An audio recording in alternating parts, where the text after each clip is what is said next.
Hello? Yeah, I think we're live. Says we're live. Cool. Yeah, cool. All right, hey. I'm with. How do you pronounce it again? That's an interesting question. No one really knows.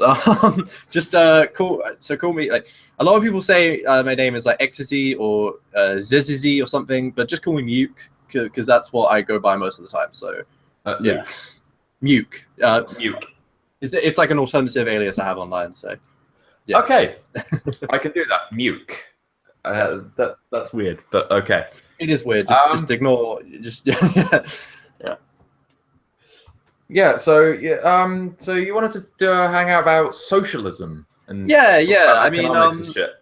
Yeah. So for anyone who doesn't know, I'm just a kind of like small Marxist YouTuber, and I saw Spino on Twitter, and he seems pretty liberal, economically wise at least.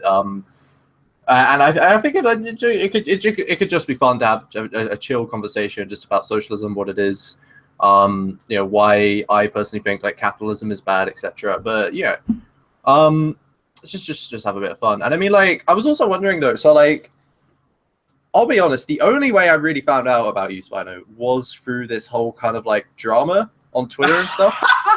The Sargon thing. Yeah. So like, I'm curious, what's going on there? Would you still consider yourself part of like the rational skeptic community, or like I don't know? I don't think I am anymore because they basically kicked me out with their Twitter Inquisition. Right.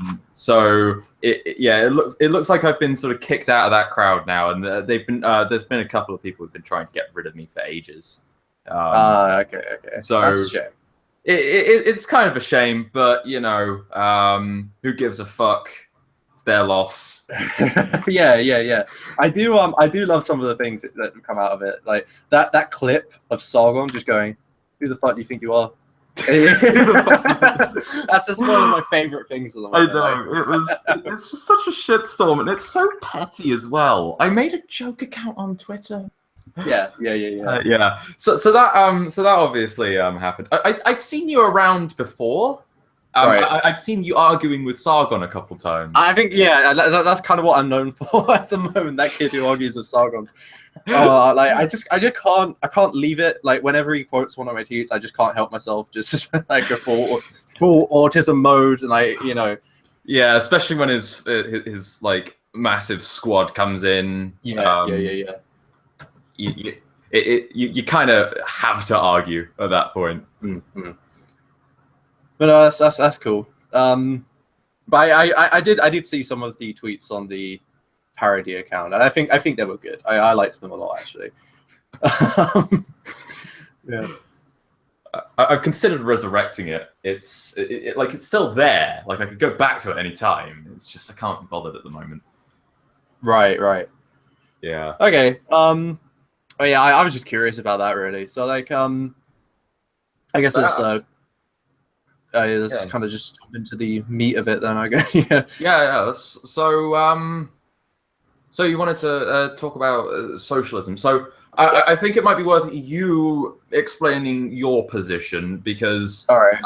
I see a lot of people when they're arguing about socialism and stuff, they say, this is what socialism is, this is what you believe, and that's why it's wrong.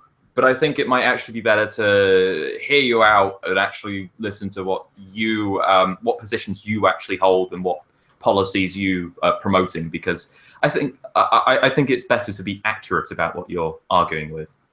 Yeah, I mean, I think one of the biggest struggles of being a socialist is constantly having to argue what the definition of socialism even is.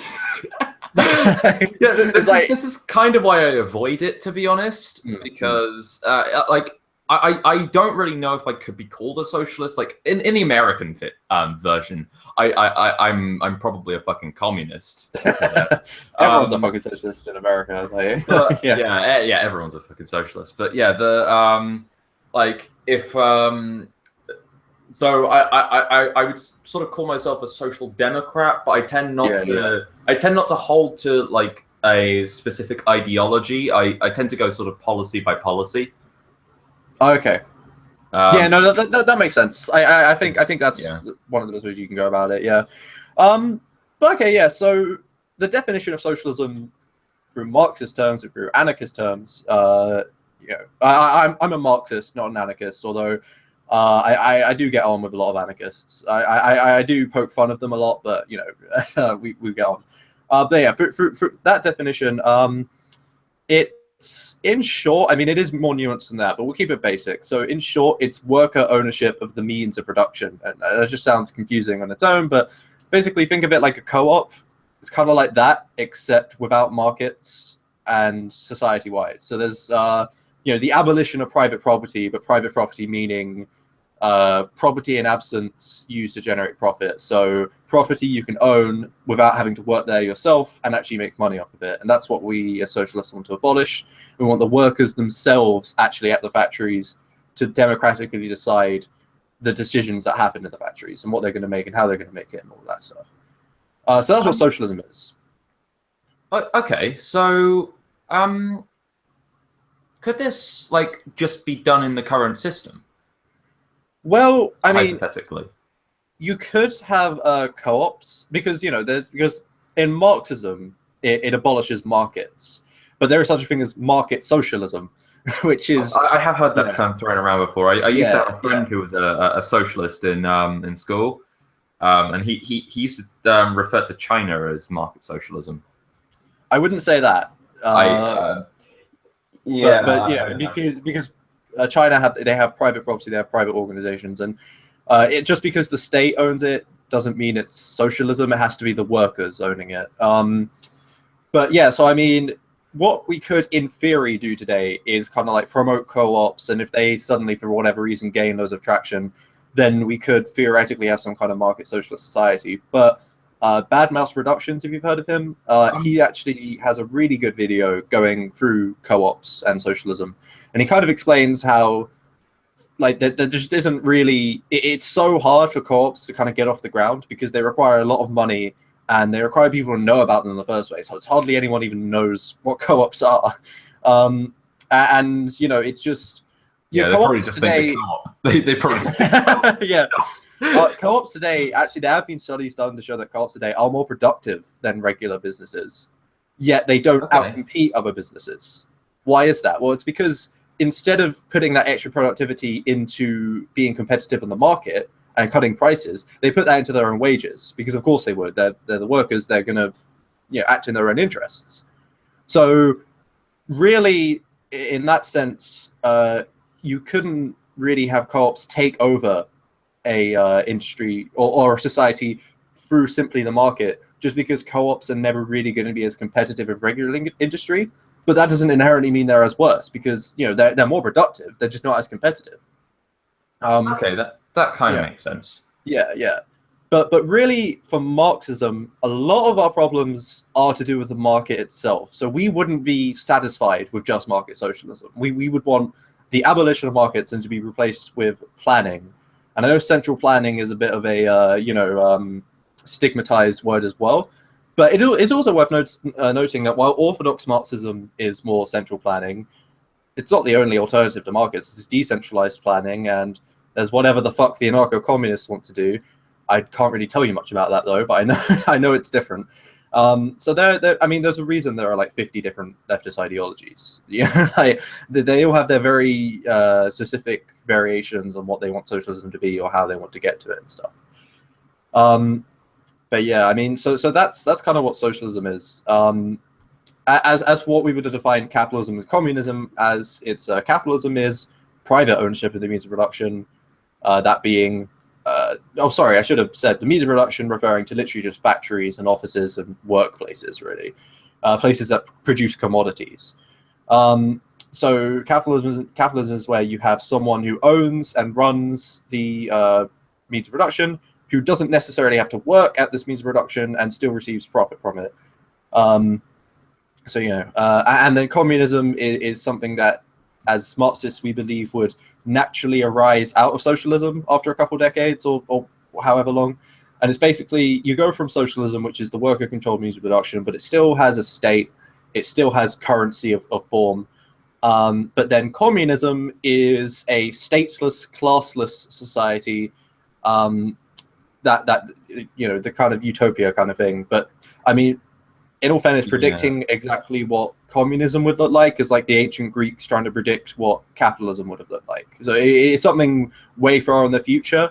But from what we can tell now, something like that would arise out of socialism, if that makes sense. Okay.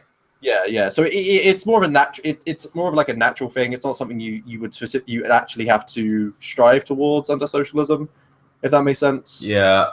I mean, maybe this is just like so maybe you're right that this is just a lens, my current lens right now.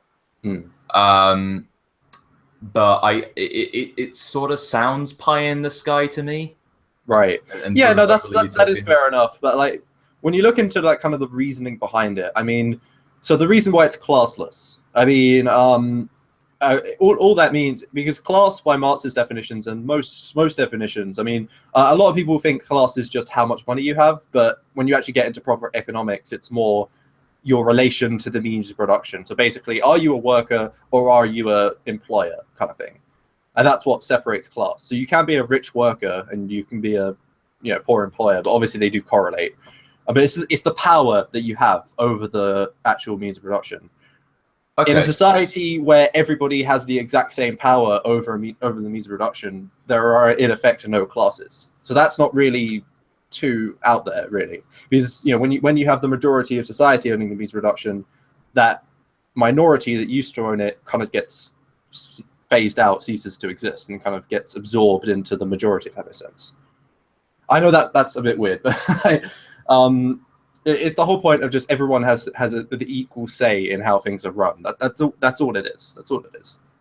And then for like stateless society, I mean, Marxists think that you see, one of the problems of explaining Marxism is like you explain one thing, and then to explain that you need to explain like 3 other things, and like it's and it gets it really complicated. It does. It's difficult, but like I think this is why it's so difficult to talk about this stuff, and why it's quite easy to just be like, well, communism failed and blah. Well, here's the interesting thing, though. A lot of people say, "Oh, communism's failed every single time it's been tried." It hasn't. That's the thing. You did do a video on that. I have it on my watch later. I just haven't gotten around to actually watching it. Right. Well, basically, it literally it's like a video of 2 to 5 minute segments going through every time in history that genuine socialism has been implemented, only to be crushed by like things like CIA coups or fascists or things like that. So like, I think the best examples would be the Paris Commune, Revolutionary Catalonia. Those are the best 2. The Hungarian Republic, the German communes.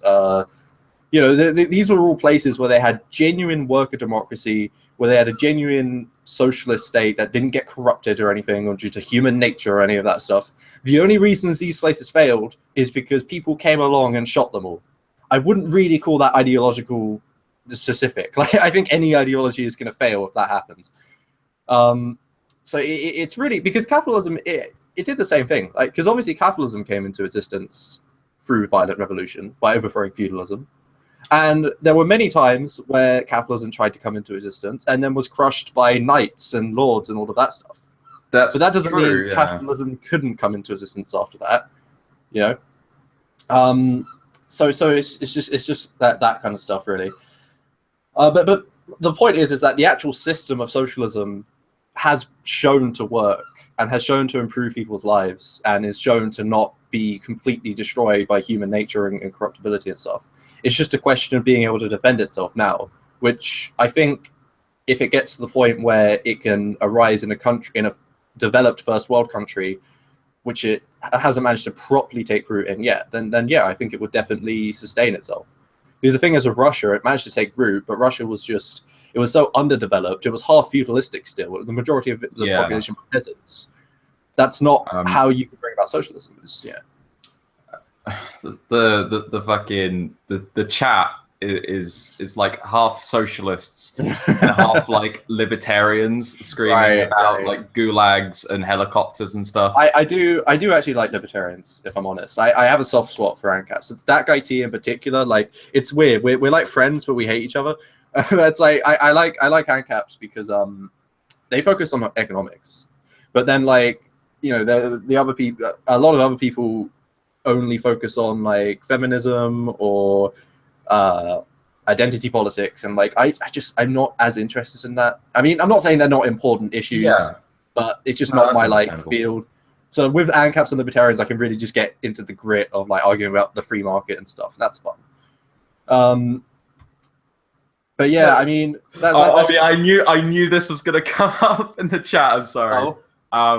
Someone's saying something about giving soft interviews and complaining, and said that because I complained about Roaming Millennial giving a soft interview to Richard Spencer, that I'm bad for giving you a soft interview, and I'm like, I don't even know. I don't even know what you think. Like, people know who Richard Spencer is, and they haven't, and they have actual like, and for one, you got all of just the fact that you are very different to Richard Spencer, and a little, and two, aren't they kind of admitting at this point that a soft interview is kind of endorsement?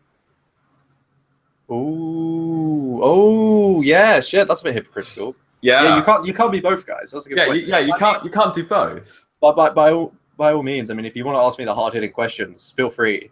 No, and I'll admit the reason I'm not asking hard-hitting questions is I don't fucking know enough about economics to that's fair enough. I mean, a lot of people, before they can really start to criticize socialism, they've got to understand what socialism is, and that's the hard part.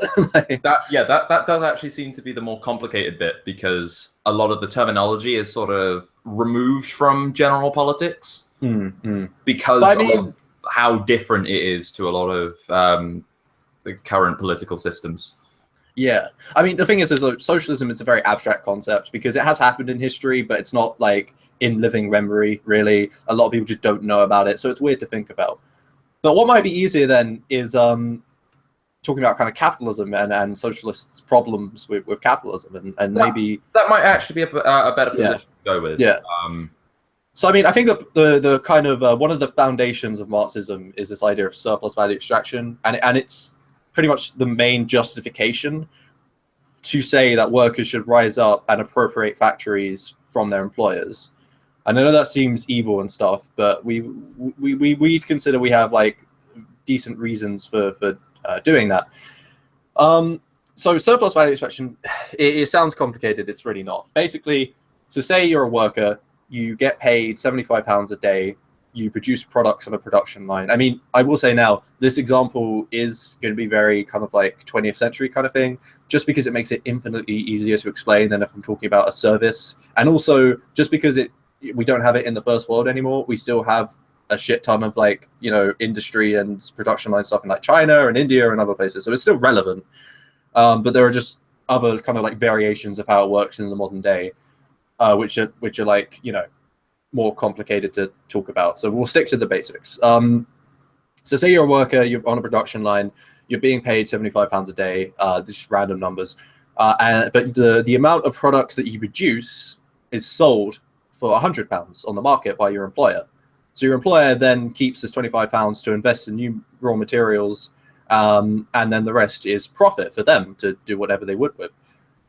So Marxists would say that actually the capitalists and the employer didn't produce these things, these products, but has sold them and then made a profit. So he's made money without actually contributing any labor. And of course, the immediate thing that everyone's mind goes to is, well, it's his private property and it's his machinery. So surely he has the right to do it. He took the risk to create that company, so surely that's okay. So then Marxists would say, well, you've got to look at where he got that stuff from in the first place. And it's either ever going to be, you know, doing the exact same thing but on a smaller scale to save up to buy the machinery and whatever. Inheritance, which is, you know, also really common, inheriting that business from their parents, or inheriting the money to do it from their parents or whatever. Or maybe they really did just pull themselves up by their bootstraps and save up to buy this factory, which rarely happens. Is very rare, and Yeah. like class mobility is down.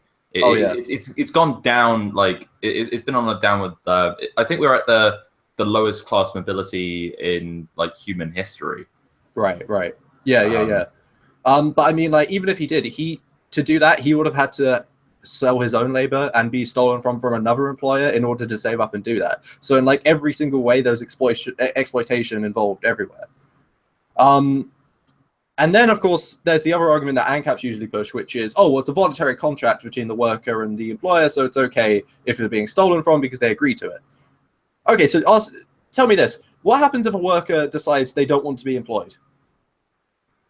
They're unemployed, I guess. And they can't buy anything, and they can't eat.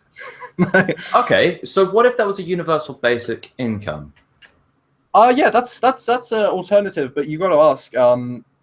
The problem with universal basic income is it's a reform, and like any reform, it costs money. We could implement it today in a lot of first world countries, but never in every country in the world. That just couldn't happen. That's true. For now, that's going to be completely impossible. Yeah, I think especially because I think a third world is an inherent part of capitalism. It's always going to be impossible for me. Yeah, I guess that is it's sort of a problem. I mean, I'm starting to think that maybe and maybe this is because I'm not completely attached to economics, is that because automation is getting very strong at the moment. That's actually a huge problem. That's also taking away a lot of jobs that people are going to be able to do. So eventually, we're going to get to a point where, and I think eventually we're going to have to just restructure, like the way society is going to have to be run and structured is going to be really different. Oh, exactly. And maybe I think both capitalism and communism and social democracy and socialism and all of these things will sort of be. I think they're still often like 20th century ideals in a lot of cases, and I think they are becoming increasingly almost irrelevant and not completely tooled to how they're supposed to work in the current system. I don't know. Well, they're not. They're clearly not tooled to work in an increasingly modernized and globalized society, and it's hard to it's hard to really tell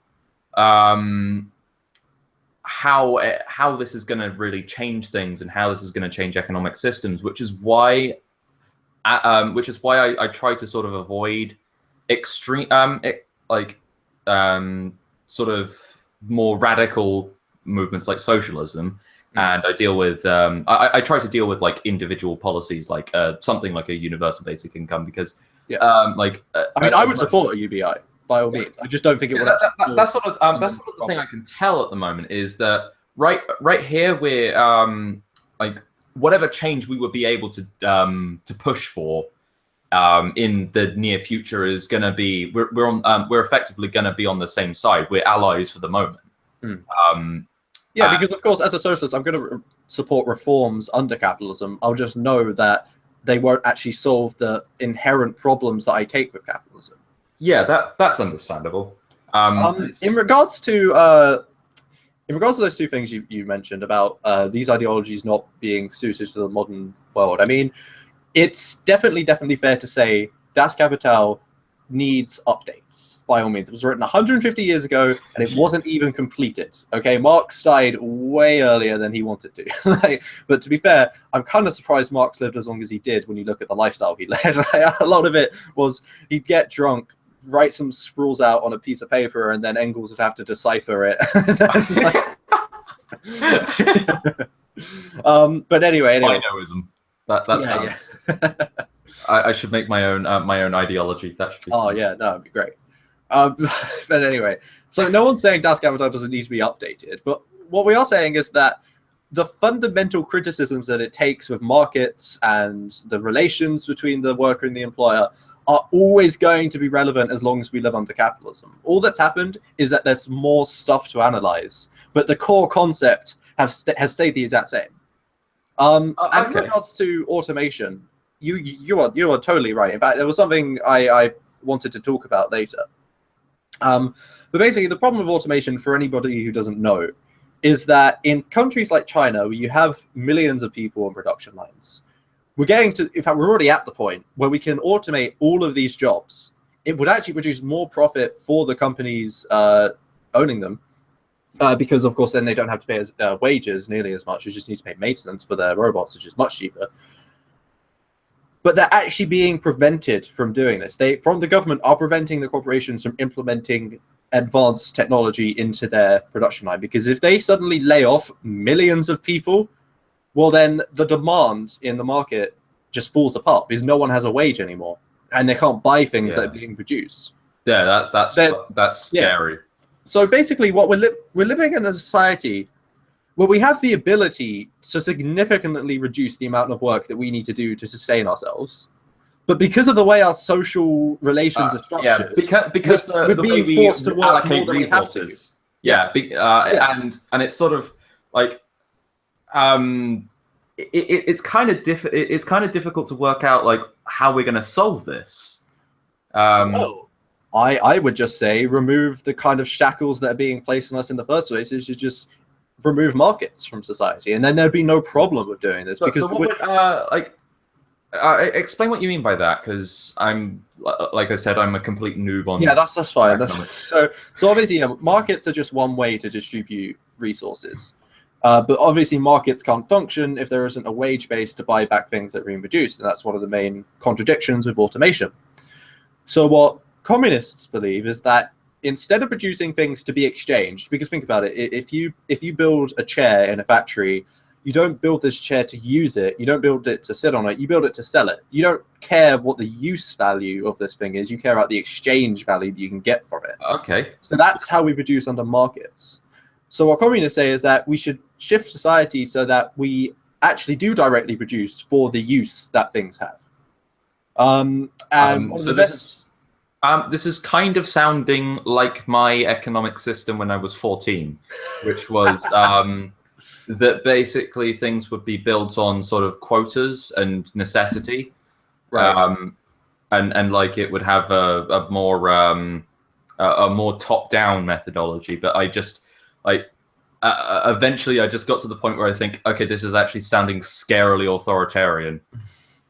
Well, yeah, I mean, So the Marxist, the orthodox Marxist idea is kind of central planning, which is that you just have basically some people who do calculations for kind of supply and demand in society, who needs what, where they need it, how much they need, and then I guess you give these quotas to. I mean, well, this is kind of in a less advanced stage. This is towards more the beginning of the social society. I personally believe that the central planning will become a lot more decentralized over time. But you give these quotas to the factories and just say, okay, so this society, you need to produce this much food to survive, and that's cool. You can do that. As for the kind of like authoritarian aspect, though, so like the way that the Marxist state would work in the transitionary period between capitalism and socialism is it's something called, it's going to sound like a big scary word, a dictatorship of the proletariat. So basically what it is, though, is that individual kind of like communities, they elect delegates, and these delegates go to the kind of more central state to decide things. But what's kind of significant about these delegates is that, one, they're subject to recall at any time. So if they ever start doing anything that they haven't been voted in to do, they're out. Second, they are paid the same wage as any average worker is. So no one is going into politics anymore for careerism or just because they want a nice cushy job. They do it because they actually want to do it. They're put on the same level as everybody else. They're workers like everybody else. So that means that their own interests are going to be shared with the workers because they are a worker. Yeah, well, I mean, the problem that I can see with that is that currently it's sort of like politicians are not going to be incentivized to lower their own wages. Exactly. They're not going to vote to. They're not going to vote to do that. They're not going to. It's it's hard to get campaign finance reform, for fuck's sake. So I'm trying to think of how viable this would be and what solutions you would actually have to have in place to do this. Well, no, you're completely right. So basically, the politicians of today aren't going to willingly give up their power. This is where the revolution thing comes along. So Yeah, basically, this is where the socialists and communists lose me. Really? So why is that? Because obviously, like, you can't just expect people to willingly give up their power and go against their own interests, because that's unrealistic. So the only way that you can actually do it, and this is, again, like I said earlier, the only way that capitalism came into existence, because I don't know how you would expect the lords and kings to willingly give up their power, so it had to be violent revolution. And just like it will have to be violent revolution again when you want to remove capitalism. So, I mean, what issues do you take with that, though? Wait, sorry, I just dazed out. I do this sometimes. Can you explain that again? Sure. So basically, the politicians and capitalists today aren't going to willingly give up their power to workers because they're not going to go against their own interests. Just like lords and kings weren't going to give up their own power under feudalism and give it to capitalists. There had to be a violent revolution to overthrow society and then restructure it in a different way, which made sense at the time. You know? And the exact same thing will happen with socialism. I think that probably might happen within the next 100 years. Anyway, because of the way things do look like they're going, with things becoming sort of almost a corporate, I mean, it's effectively a corporatocracy now, but it's getting worse, from what I can tell. So, I mean, possibly it's just I would rather I don't really know if that's the best way to go forward from now, because of the fact that really I just think that revolutions don't always turn out well. Like, they tend to more often than not fuck up. Sometimes they do. Like, succeed and sometimes make things better. But it does seem that the bad tends to outweigh the good with a revolution. Well, that's especially. I get what you mean, but that's kind of where I would disagree. Because I think when you look at, because obviously when people think of socialist revolution, they think of Russia, China, North Korea, and all of that stuff. And these are valid places to think of, and they all have their own individual reasons for why they went the way they did. But I tend to think of places like Paris, Hungary, Germany, Catalonia, where these places did have revolutions, and then they did implement the societies they were aiming to implement. And that these societies would have continued to work perfectly well had they not been crushed by external force. So I mean, yeah, you're totally right that revolution, it's volatile. But isn't also that being crushed by external force? Isn't that also it may not be a criticism of the system as an inherent thing, but it's still to an extent something that needs to be taken into account. Oh yeah, of course. And funnily enough, this is actually, on this specific thing, on defending from external force, this is where we would look to Russia. Because although Russia, I wouldn't say, had the perfect socialist economy, due to the fact that they couldn't really attain a perfect socialist economy, just due to the conditions that they were under at the time, what they did do is that they managed to, after being through a world war, they managed to have I'll hand them. They were pretty good at defending themselves. And they had managed to have a revolution, then a second revolution led by Lenin, and then they managed to win a civil war against proto-fascists. In fact, they also managed to resist a attempted coup by General Kornilov, who was basically, he would have made Stalin look like an anarchist. Let's just leave that at that. So if we look at the tactics that Russia used to defend themselves in those trying times and try and establish socialism, and at first they kind of did establish socialism in the industrialized cities, it just wasn't sustainable because they were isolated, they didn't have the resources or enough industry to keep it going. But if we look at the way they did kind of consolidate their own power, there are a lot of lessons to be gained. And I'd say anarchist Catalonia in particular in wartime, when they were against fascists, because the workers had complete control of the means of production, they actually cut down the working day. And in peacetime, this makes total sense, and I would totally advocate for that, because why work more than you need to? But during wartime, against fascists, you're going to want to improve production as much as physically possible. And this is where you need the more kind of central authority to be able to step in and say, actually, no, right now we do need you guys to reduce it as much as you can. That's complete. I mean, it's completely fair to suggest that during wartime, or during just times of dire situations, authoritarianism is almost an unavoidable necessity, or at least things will become more authoritarian during wartime. It's just it's pretty obvious that whatever happened with Russia is that it was just it was a nightmare outside of wartime as well. Oh yeah. But I think what's important to mention is that though we talk about this central authority kind of having a bit more of a final say, again, there are these countermeasures put in place by socialist societies which have been put in place and worked. In fact, the first time they were done, and that the reason the model we base it off of is the Paris Commune.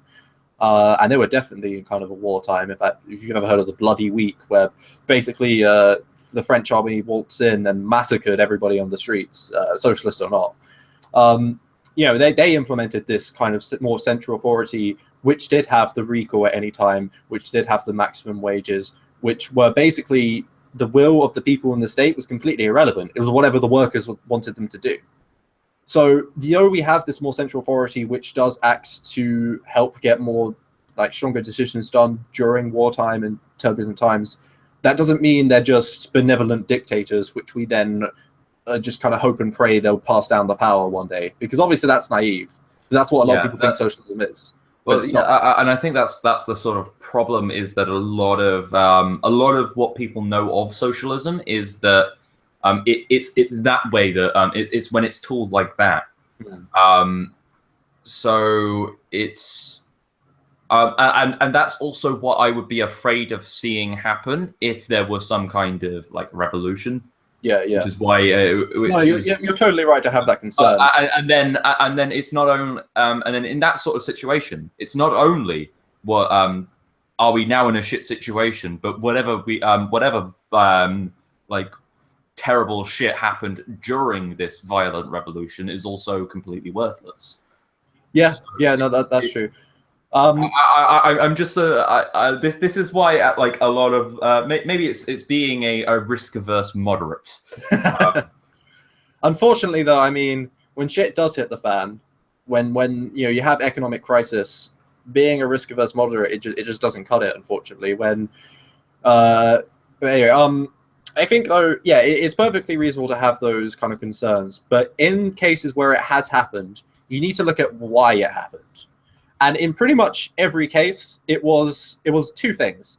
It was one, either in mainly Russia and China, where they just didn't have the industrial basis, they were still semi-feudalistic. We don't have that today. I mean, I talk about uneducated workers, and people might think, oh, well, workers are uneducated today. No, I mean, these guys couldn't read or write that level. We're no longer at that point. So these problems that mainly plagued the Russian and Chinese Revolution, they just don't exist today. And then everything after that in the slightly more developed countries, well, the main reason they kind of turned into what we would kind of not seem desirable today is because they were already under the influence of people like Stalin or Mao. So because those fuck-ups had already happened, so therefore anything under the influence from there on was going to share those same problems. But again, we just don't have the same issues around today which caused those original problems. I think that's the main point. I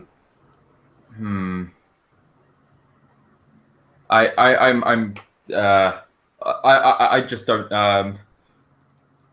I don't really know how to respond to that, because I'm not like I said, I'm not this isn't like a debate or anything, dude. This is just kind of a discussion. This is a chill discussion. And I mean, I totally get this is the first time you've heard a lot of these ideas. You're not going to have it's the first time I've heard a lot of these ideas outside of my edgy 14-year-old friend, when I was also 14. So explained in a explained from a perspective that isn't just that. I also used to sometimes watch Maoist Rebel News, and he's a fucking nutcase. Oh, he is. I love Jason. He's he's a North Korea supporter. Oh my god. God damn it. Like, it's weird though. Like, I don't agree with him on a lot, but I do have a really weird soft spot for him. I actually donate to him on Patreon, for fuck's sake. I actually I used to watch him for a while, but then I ended up I ended up watching seeing him on a video, and it was like on the it was like like on the day of memorial of like 9/11 or something. And then he was talking about how it was okay that the people at the World Trade Center died because they were capitalists, and I was just like, okay, fuck you, just fuck you. And I know. I feel like he does a bit more harm than good sometimes. I appreciate what he's trying to do, but like he just needs to tone it down a bit. Just like, oh, but no, he's also a bit lovable like that. I mean, you know, if you don't take him too seriously, he's great. He's been on like fucking actual news networks recently. You know, I forget the name of it, but he's been on genuine like interviews by genuine news shows, which is funny. Just seeing that's the type of people who are getting the interviews these days. Yeah. Do you know of any other kind of leftist YouTubers then besides me and Henry? Press TV. That's the name. Sorry, someone just said it on the chat. Press TV was what he's interviewed on. Sorry, go on. Oh, not really, to be honest. I don't really follow too many of the other leftist. Yeah, that's fair enough. People. I mean, like hardcore like socialists and stuff. Well, I mean, Sean and Jen is a socialist, and so is the guy. He is as well. I asked Sean and Jen on Twitter if he's going to do more economic orientated content. He says it's coming, so I'm looking forward to that. I'm assuming you know ContraPoints. Oh yeah. Yeah. What do you think of him?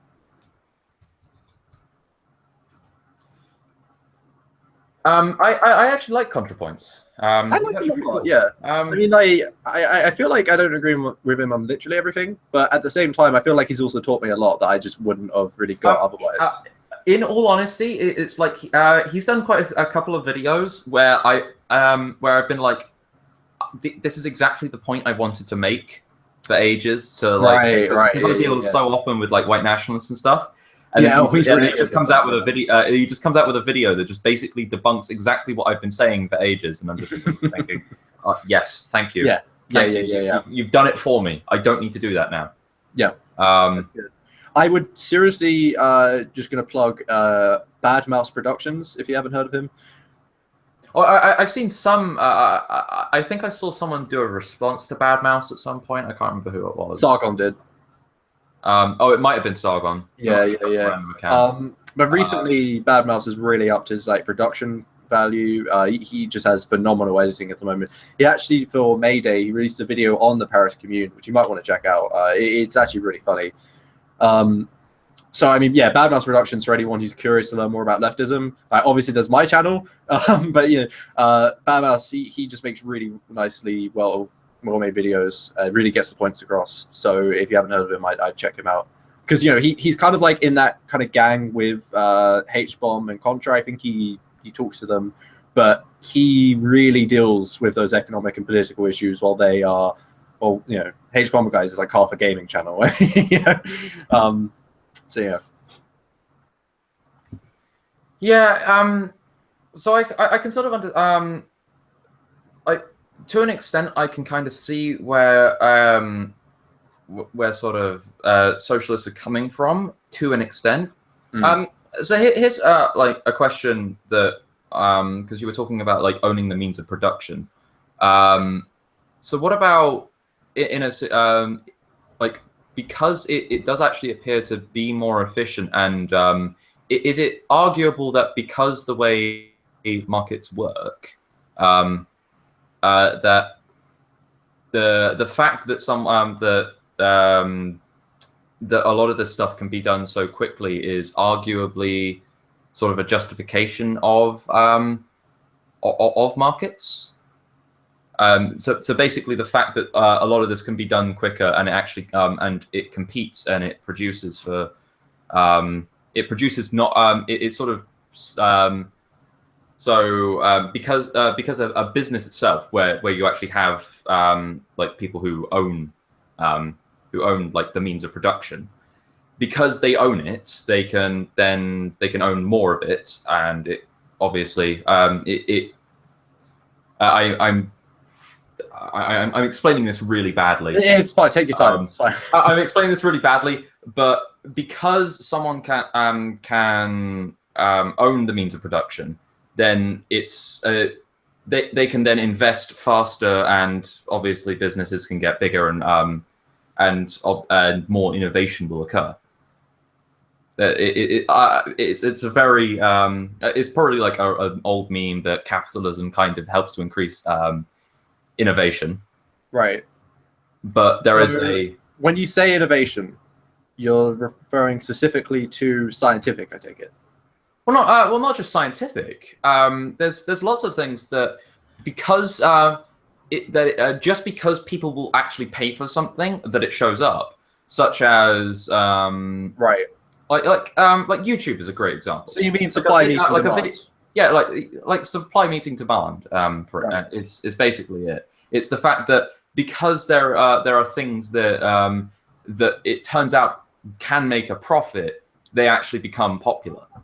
Totally, I get that, but I mean, first they do increase our quality of life to an extent, I would argue. Yeah. I mean, there are so many different ways I can go off with this, but I'll say first off, communists totally get that capitalism is amazing at industrialization and lifting people out of poverty in deprived areas.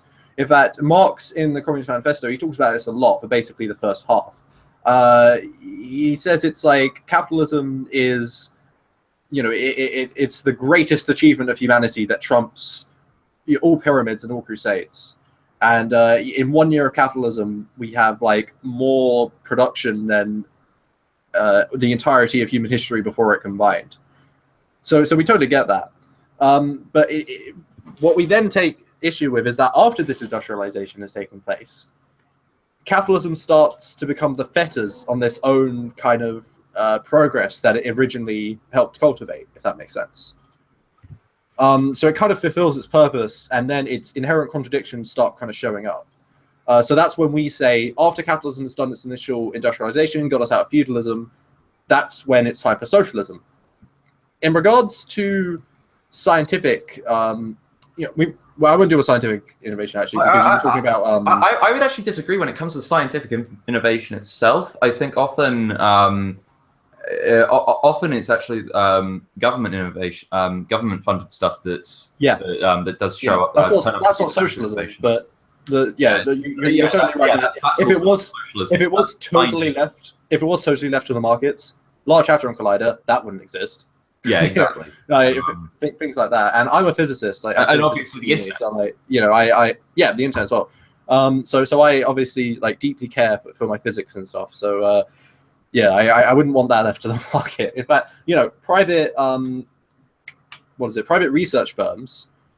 They prevent their own researchers from cooperating with outside researchers. So what you get is like a bunch of interdispersed, separated research firms, which are then, because obviously some are going to work faster than others, they then solve a problem, and then all the other research firms have to solve the same problem, which has already been figured out, because they can't cooperate with each other. So it's horribly inefficient. That's just one of the reasons. We won't get into it. In fact, I actually have a video coming out on science and capitalism and that. But in regards to supply and demand, I think you're kind of assuming that that can only be done with a market, the things you were describing. Obviously, as a Marxist, I would say, actually, we can kind of do what a market does, but with things like planning instead. But secondly, markets aren't all as efficient as people make them out to be. I think the three best examples of this are the housing crisis, where we have more empty homes than homeless people, just because it's not profitable to distribute those homes and let people live in them. So the market just completely falls flat on its face there. You have artificial scarcity, where you have things like large quantities of food being completely dumped as to not saturate the market and let the price fall. And this doesn't just happen in food; it happens in general items in general, but it also happens a shit ton with diamonds. Diamonds are not that useful; they're not that valuable; they're not that rare. But by God, are they expensive because there is artificial scarcity placed around them. And it's basically people getting together and exploiting the market in order to make a shit ton of money, and then leading to shit like blood diamonds as well. So again, that's another huge market inefficiency. But lastly, planned obsolescence is another thing that's profitable for the market, but inherently insanely inefficient in resource consumption because you literally design shit to break so you consume more, and just not useful to anybody. These are just bullshit. Yeah, these are just free examples of things that only happen because of the market. If we did away with the market, all these problems would be solved instantly because we have the resources, we have the ability to solve them. They're just not profitable to do so. And actually, one last point: we produce 17% more food than required to feed the entire world, and that's going by Oxfam statistics. And I can link that in the chat if you want. Yeah, obviously we have, I think it's 25,000 people starving to death a day. So I mean, what does that tell you about markets? I think that's where I need to leave that. Yeah, I mean, like shit like that does really piss me off, but I just don't know if it's like diamonds are extremely useful. Well, they're useful. They're useful for industrial drills, but that's it. Literally, it. You don't need that many diamond tip drills. Yeah, well, actually, they are. I think they use them for other things as well. Like diamond water. Oh. I don't know. I don't know. Anyone know that H3H meme or? No, I don't worry. I'm making a joke. I think there's probably some stuff when it comes to like science. Really? What, like research? Or? Yeah, like scientific research. They and I know there's like because people have looked into because they've studied diamond, they've also looked at like I think they've discovered graphene. That they discovered there's also it's also used a lot in physics research as well. I didn't know about that, funny enough. But I mean, okay, even if they are, like, how many diamonds do you really need for scientific research? There's not a huge demand. I mean, it's probably not as much of a demand as it is now, and Look, my point is, there'd probably be a greater supply of diamonds if they weren't being sold as jewelry. But then, you know, people like shiny things. Yeah, the vast majority. Actually, hold on. Sorry. People didn't like diamonds before the 1920s when there was a huge marketing campaign made around them. No one thought diamonds were worth shit before then, but then we were told diamonds were worth shit, and we started, and now it's so ingrained in our culture that we don't even think about it. But before the diamonds 1920s... are social constructs. Oh, God. Oh, I think I've just triggered all the right-wingers in my audience. Yeah. Oh, I love the social construct meme. I was joking the other day in a chat about how maths was a social construct, and that was the first thing I learned in my cultural physics course. Oh. Yeah, that's brilliant. Yeah. So and obviously, I have to admit that forced obsolescence is it's a sort of issue that I genuinely cannot think of a solution to from a capitalist perspective outside of hardcore regulation, where forced obsolescence would actually be illegal to do. Yeah. And like so, well, I mean, even that would that be a solution? Would that be solution enough? Just Sorry, saying. someone was just asking what cultural physics is. It was a joke. It was a joke. I study normal physics. That's the sorry. What was your... Okay. Okay. Yeah. So so obviously, if I'm just trying to see if there are ways to solve these problems that don't require a violent revolution that could very easily fuck up. Okay. And something like forced obsolescence could be regulated out if you could get the government to actually get anything done. Now, the problem is that the government is very shit at getting things done. Oh, they get things done. They're just not done in the interests of. Oh yeah, they're not. Yeah, they're not done in the interests of normal people. They're done in the interests of powerful people. And there's a reason. I think, because the government is made up of powerful people. Yeah, so exactly. And there's so much. There's a lot of bullshit. There's a lot of like, especially with the UK's government, it's very it's very upper class. Like most of the Tory party are from like the Bullingdon Club, aren't they? Oh yeah, oh yeah. So in America, I think half of Congress are millionaires. Yeah, I mean, yeah, it's people want me to ask about National Bolshevism. Oh, I miss the days when that was just a meme. I really do. I really do. And then fucking Sargon has found out about it now as well. So there's normie shit in the world. It's literally, it's a joke that people are like running with just because of how much it triggers people. Like, yeah, it's it does seem to be for about like a month or two. It was like it was basically like the pet ideology of edgelords. They've gone to anarcho-fascism now, though. Yeah. I've seen that one. Because libertarian fascism, libertarian, like National Bolshevism it sounds kind of like a joke, but it sounds like something that could actually like it sounds like a system that could make sense. Like internally consistent, maybe. I mean, in my opinion, I mean, it's kind of the same problem I take with cultural Marxism, in that when you make Marxism cultural or Bolshevism nationalist, it's so detached from the foundations of what it is that to call it Marxist or Bolshevist, it just literally makes no sense because it's not the same thing anymore. Yeah. It's not like it's not a prefix, it's not a variation, it's just a completely different fucking ballpark. Fair enough, yeah, but when it's like libertarian or anarcho-fascism, it's like yeah, no, I get what you mean. I do get what you mean. It's a fucking it's a fucking oxymoron. I'm being a bit autistic, but yeah. The libertarian fact, that guy T is apparently making a video on that, and I can't wait. I really can't wait. I don't know if you saw, but apparently I'm to blame for libertarian fascism being a thing. Oh god. He said that guy T said to me, "You inspired it. You made me realize that libertarianism requires violence to be realized." I'm just like, what have I done? Oh god. Then again, T has been trying to get into that alt-right crowd for a while. So he's there. He's there. I mean, because like a lot of the stuff he says is joking, but it's also like serious enough for the alt-right to like it. Kind of thing. Yeah, I don't think he believes a lot of what he says, but I don't believe. I don't even know. It's impossible to tell like if he believes anything.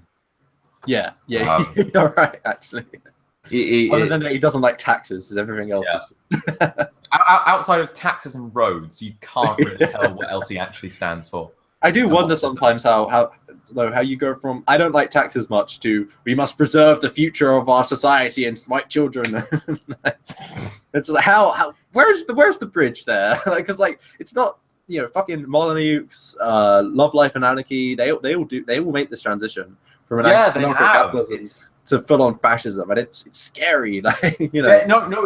It's something to do with the way the SJW sort of anti-SJW culture war has gone from because it started out like it was mostly like about 5 or 6 years ago. It was sort of left versus right. That was it was liberals versus conservatives, and people on the left versus people on the right. And then the whole social justice thing came in, and there was also this sort of cultural libertarianism versus social justice. And then over time, as Trump rose, it started to become left versus right again. Yeah. I totally get that. I think Antifa in particular are one of the reasons that the kind of focus of the debate has shifted towards left versus right again. So, you know, I mean, that's good for me because I was getting really fucking bored of classical liberals versus social justice warriors when I don't take a side on either. And it's like, yeah, I can't. That was just. I actually made a video a while ago, just like calling out for people to just move on from feminism, do something different, and it seems luckily that's kind of happened a bit now. Feminism has become a topic that no one really wants to talk about anymore. They can't be bothered. Yeah, well, it's kind of like the whole Christian versus atheism thing, isn't it? Yeah. It's like it's beaten to death. Like everything that can be said has already been said. It's like, you know, yeah, that's the only way to put it, really. And like, so I think that in this situation, it's so I think it's actually probably worth because of the way that things have happened, and because really it was the left the most fractured over this, over the last several years of the sort of online culture wars. So I think actually, I remember other people talking about this, but it's almost like healing the wounds of the left to an extent. It's probably a good idea, right? Although I'm seeing, although I don't think Antifa are helping anyone. In all honesty, I actually, hopefully this weekend, depending how my exam revision goes, I'm going to have a video out on Antifa. I'm going to be quite critical of them, honestly, because even though I agree with the general premise of we should crush fascism, I think the way Antifa have been going about it has just not helped anybody. And I think, like, when you just look at the empirical evidence of what Antifa have been doing, they need to change their game. Like Richard Spencer has become a household name because he got punched in the face by them. And it's all, they've made fascists fucking victims. And arguably that's just because it's fucking America and like people are more retarded than it. But like and now there's like shit that's going on where Pol is trying to dox people and they may or may not be fascist, because there was a whole thing with like Sargon doxing some guy who may or may not be Antifa. And really, I hadn't heard of that. Oh yeah, it was on his second channel, The Thinkery. 4chan is hunting Antifa, and it's got like 500,000 views. And I'm just thinking, so you just dox this guy to 500,000 people, and you don't even actually have genuine confirmation that this guy was a fucking Antifa member. So do you know how fucking dangerous this is? Yeah. That like when Pol they misidentified the Boston bomber, and the guy got and the guy killed himself over it. Yeah. And then I found this tweet from someone who some Poltard on Twitter, and they were saying they've got a database of thousands of people. Thousands of fucking people. So so if you take that that whole where Pol misidentified that Boston bomber and now extrapolate that to thousands of people, that's fucking dangerous. No, it is. I agree. It kind of reminds me of that fucking picture Sargon took of that woman working in Body Shop. Yeah, I mean, I'm willing to accept that was a genuine, honest fuck up. Oh yeah, I think it was. And I don't think that was malicious. So like I didn't give him shit for that at the time. Right. But like what's been going on now is just complete bullshit. I just to change the topic up a tiny bit. Someone in the chat wanted to know my opinion on Brexit. I can make it really quick. Basically, Brexit is a topic that has divided a lot of people on the left. Not like there isn't really a hard position on the left for Remain or Leave. Personally, I voted Remain. This is literally only because of my own self-interest, not because of what I think is best in society. No, I'm not joking. Basically, I probably want to go into research after I finish studying physics. The EU gives a shit ton of money to Britain in terms of research. If I want to go into research now, I have to move country. Maybe that's not the worst thing in the world, but nonetheless, that's why I voted Remain personally. But the fact we're leaving, I'm not distraught over it. However, I was on the fence the entire time. However, one of the main reasons I see people wanting to leave the EU is sovereignty and not having decisions decided by some people in Brussels. So it's like, okay, so now we're not having our decisions decided by some unaccountable fucks in Brussels. Instead, we're having our decisions decided by some unaccountable fucks in London instead. All that's happened is power has moved from one part of the ruling class to another part of the ruling class. And I think a perfect example to show that really we still don't actually have power over our country now is the £350 million promised to the NHS. And it's just not happening. Yeah. Right? There's we that. don't have you can't say we have control over our country now because wait, but then who promised that to the NHS? Wasn't that UKIP who promised the 300? It was you. It was you. Yeah, it was UKIP. So it wasn't even the actual people in the government who promised that. Yeah, well, I mean, my point is that regardless of whether or not we wanted it, it's not going to happen. Is my point, because if it was up to the people, if it was up to popular opinion, because we're not like America. Everyone here pretty much agrees that the NHS is good. We don't have a debate. Outside of like 2 or 3 like hardcore idiots and a bunch of like rich toffs who want to sell it off. It's pretty much the general population want to preserve the NHS. So if it was up to the general population, we would be putting that money into the NHS, but it's not. And that's my point. Just because we've left the EU doesn't mean that we as people have any more power, because we don't. It means our government have more power, and it's up to them how they use that power. Well, now at least like the people we have to take over to get our violent revolution. It's like they're now in London. Like we can surround them. That, funnily enough, was one of the reasons some Marxists wanted to vote Leave. Not even joking. That was a fucking joke. I know. Dude, you have no idea how deep this goes. Oh my god. Oh my god. Yeah. I don't. Maybe it wasn't worded exactly like that, but it was like, if we leave the EU, then revolution will be easier, something like that. That's amazing. It is. Yeah. That's brilliant. I do. So yeah, it's the whole Brexit thing. I think most people who wanted to leave left for the wrong reasons. Yes. Yeah, I think there was kind of a shit show on the Leave and Remain campaigns in kind of information and stuff. I think no one really knew what was going on. No one knew what was going on, which is why I didn't vote on it. I was like, look, I just don't know enough about the situation. Yeah, I'm completely uninformed. I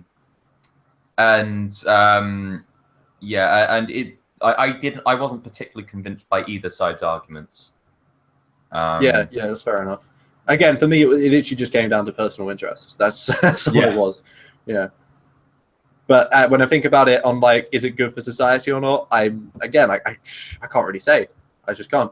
But then again, in hindsight is a wonderful thing, of course. I couldn't really decide this at the time. But in hindsight, when you realize that actually a lot of people pushing for Brexit, like Farage or what was his name? How have I got his name? What was his Boris Johnson. Yeah. Fucking hell. When you realize that these people didn't even expect us to leave, and didn't even have a fucking plan on properly how to leave, in hindsight, I think maybe we should have stayed. Maybe we should have like at the time, I did hear someone like make an argument that if you aren't entirely sure, what you should do is vote Remain, because we can leave at another time. Should we though? That's the thing, is could we though? Yeah. Another Leave referendum, because it's like the whole like second referendum on the Scottish independence. Is that really going to happen? Yeah. I genuinely thought it was going to happen after the EU results, just because of how divided they were. I was like, no, Scotland are definitely leaving now. But then when the polls were taken of would you actually want another referendum, no one in Scotland even wanted another referendum, which is like really weird. Well, I think it's because I think at that point it's like, what would Scotland be able to do? I think they're probably better in Scotland was a mistake. That's true. Yeah. Yeah. Well. Okay. Yeah. Well, that was Brexit. I just hated the topic of Brexit. It is one of those topics where it's just like whenever you're talking about it, you just feel like you know nothing, and it's really frustrating. And a bunch of other people will tell you, oh, you're wrong, you don't know anything about it, and then it's just sort of like, and then there's people screaming that you're like an imperialist or a racist or something because you're. Oh yeah, that's a huge problem. Like you're gonna find this funny.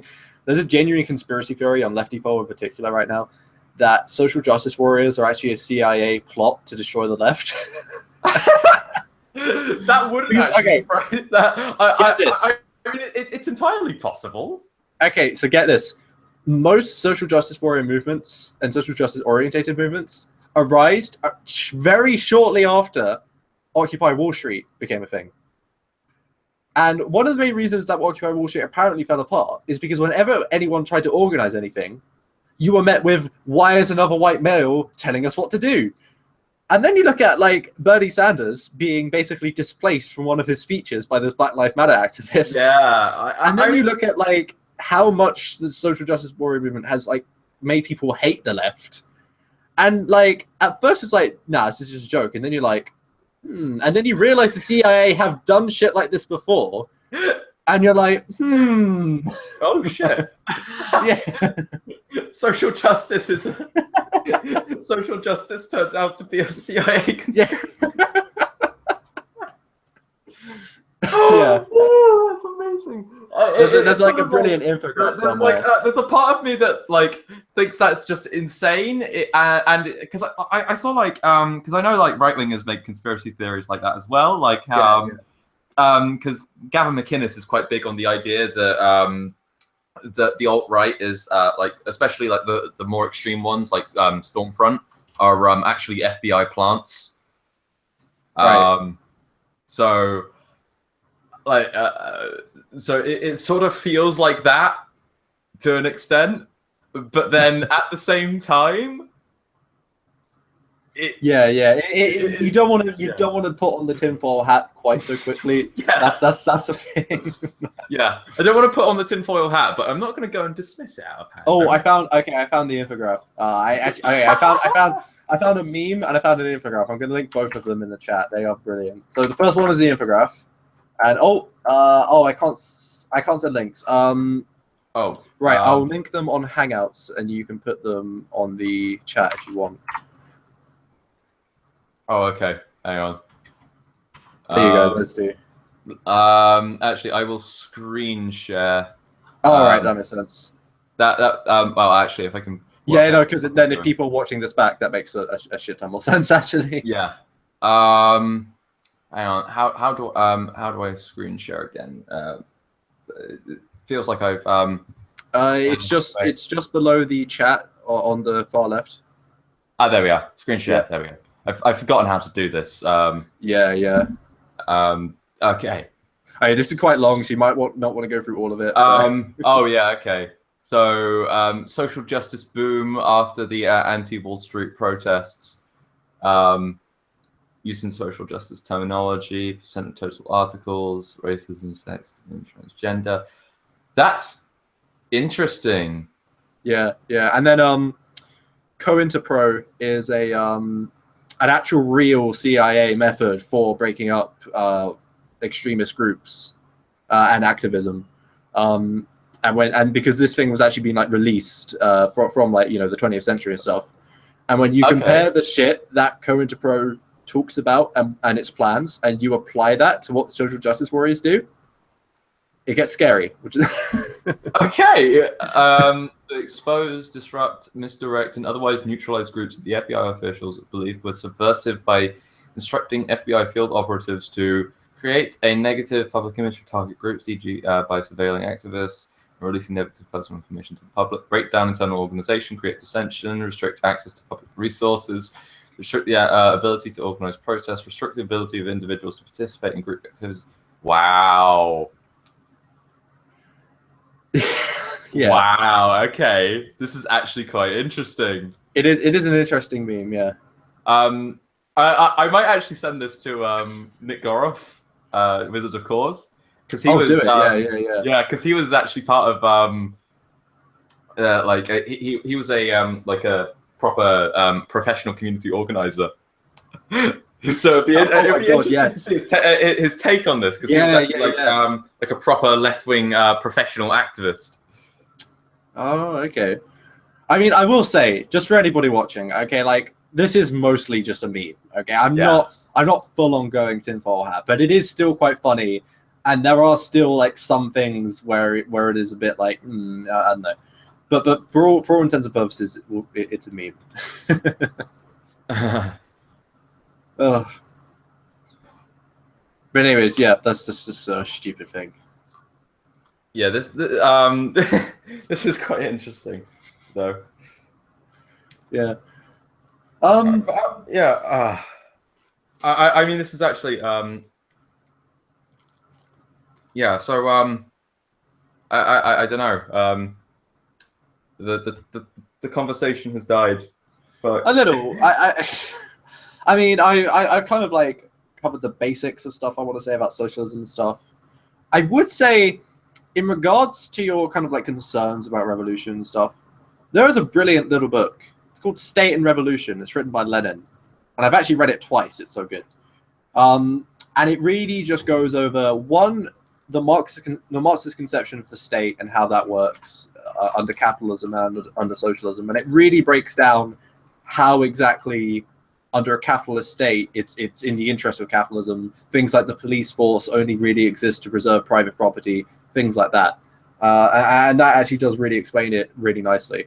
But it also then explains how a socialist state would function and how a revolution would kind of establish a new society. And I feel like if your main concerns are to do with that, I think giving State and Revolution a read would really deal with those directly, honestly. So, you know, I mean, I'd recommend The Soul of Man Under Socialism, which is an essay written by Oscar Wilde, believe it or not. And it's a beautiful essay because obviously he's a poet, so his use of language is just brilliant. It flows beautifully. But what that does is it deals about how an individual under socialism is actually freer than he is under capitalism. But honestly, I feel like you already kind of agree with that premise. I think your problem is just how do we get to socialism, and you're concerned it could lead to the corruption and the mass murdering and stuff. So I think for you specifically, I would actually kind of recommend State and Revolution. But for people who feel like they need a bit more convincing on the workings of socialism, The Soul of Man Under Socialism, it's just an essay. It's really short and it's easy to read. By Oscar Wilde, it's really good, so go read that. But State and Revolution as well. That's more of an actual book. It's about 75 pages, but it's still really good. So I mean, fair enough. This is the sort of stuff I do need to read up on. Like I said, I don't do anything on economics. I don't do enough on it. I'm mostly focused on like social policy and stuff. No, that's fair enough. Yeah.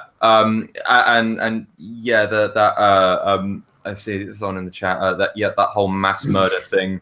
Yeah, it's kind of a very big thing that very much concerns me. Yeah, I totally. But like again, like I'll just say it again. I mean, you can look at Russia and stuff. You know, as long as you understand why Russia went the way it did, and as long as you realize that there have been many instances of socialism where it didn't result in the same way that Russia did and actually resulted in better societies, then it kind of, And besides, most people will tell you that most of those famines were just propaganda anyway, but didn't happen. No, I'm joking with that. I'm not a full-on tanky quite that far, but yeah. The tankies. The tankies are great. They are great. I do love them. It's kind of I do want to say there's a brilliant quote by Christopher Hitchens, believe it or not. Had the Bolsheviks not risen to power in 1917, we'd have a Russian word for fascism instead of Italian. Because had Lenin not been around to organize the workers to implement socialism, Russia would have 100% fell to military dictatorship and fascism. It was destined to happen. So, I mean, which actually kind of sounds scarier. Oh well, yeah, it obviously is. Because then, like, they probably would not have sided with the West against Hitler. Yeah, and that. And in general, I think we can all agree that a fascist society is worse than a socialist society, because you can say, for all the problems Russia did have, it did go from a backwater third world shithole to a superpower in just a couple decades. That's still an achievement. Fascism never would have been able to do that. Right? So Oh, and of course, like things like women's equality as well. Russia was well ahead. I mean, it had that problem with the gays, but Lenin actually decriminalized homosexuality. Stalin was the one who came along and fucked that whole thing up. So in terms of like social progressivism, if you genuinely want to end racism and homophobia and all of these things, looking at history, the best, and even today, the best way to do that is to end capitalism. Because if you look at societies that implemented socialism, Catalonia, Russia, Rojava in Syria today, believe it or not, all of these places are some of the most progressive societies for their time in the world. So, I mean, when you look at it like that, you know, socialism, it's got some pretty good stuff going on there. Do you know much about Rojava at all, by the way? No, I don't know. I don't know much about international politics. So basically, it'll be really short. Basically, there's this place in Syria, northern Syria. It was like it kept intentionally deindustrialized by Assad, but essentially with the civil war that broke out, it began to become an autonomous region for the Kurds in particular. They began to industrialize things themselves. Oh yeah, the Kurds are pretty Marxist, aren't they? They're more anarchist leaning, but yeah, they're definitely socialists, definitely. Yeah. And they've actually implemented a society with you know, religious acceptance in Syria. Like that is a safe haven, and they have an all women's army. Yeah. They have complete like equality for women, and it's brilliant. Yeah. It really pisses me off that people keep saying like that Syria is fucking it is like a secular, like Assad is secular. No, he's not. No. Not. Yeah, but no, Rojava is just a really cool place. I'd really recommend checking it, like researching into that. Just you and everyone else. It's just another example, really. Of in fact, in that video you mentioned earlier, the one I have on my channel that goes through all the successful instances of socialism, Rojava is on there. So if you want, just look at the last section of my video on socialism, and it will tell you the basics about Rojava. It's really good. Fair enough. Yeah. But yeah, I mean, to be honest, I've kind of said everything I felt like I wanted to say. Do you have any general questions about socialism or whatever else? Not at the moment. I'm still sort of, like I said, I'm still following my views on this sort of thing. So yeah. So, in all honesty, I think this is kind of about as far as I can really go. And yeah. Cool. No, that's fair enough, dude. This was actually I think it was an interesting discussion. No, I had a lot of fun. I think I was kind of scared we were gonna talk about literally nothing but socialism. We've talked about loads of different shit as well, actually. So I'm quite happy with that. What I'd recommend then, yeah, I mean, I wouldn't expect you to go off and read a whole book, you know, now. But if you do genuinely want to learn about those concerns you have, State and Revolution is the place to go. But for now, I would just kind of check out Bad Mouse Productions in particular. He's really cool. And then, I mean, just, you know, my channel would, you know, and yeah, I mean, obviously, if you got any questions on stuff, just hit me up on Twitter as well. If you know, we have more time to think about this as well. And hey, we should do this again sometime, to be honest. Yeah, we should. Maybe next time on your channel. Yeah, sure. We can hit both. Well, yeah. Unless you have anything else to say, I mean. No, I think this is fine. I think that this is about as like extreme as I can go. And I know I haven't disagreed with you enough on this channel for and people are like screaming that I'm a hypocrite or something because like I guess economics like economic views are the same as fucking are the same as like ethnic cleansing. Totally. Yeah, I don't know. But yeah, outside of that, I think that's about as good as we're gonna get. Cool. Well, again, I had a lot of fun, so yeah, thanks for having me on. I appreciate it. Yeah. All right, I'll catch you around. Yeah. Yeah. See ya. See you, man.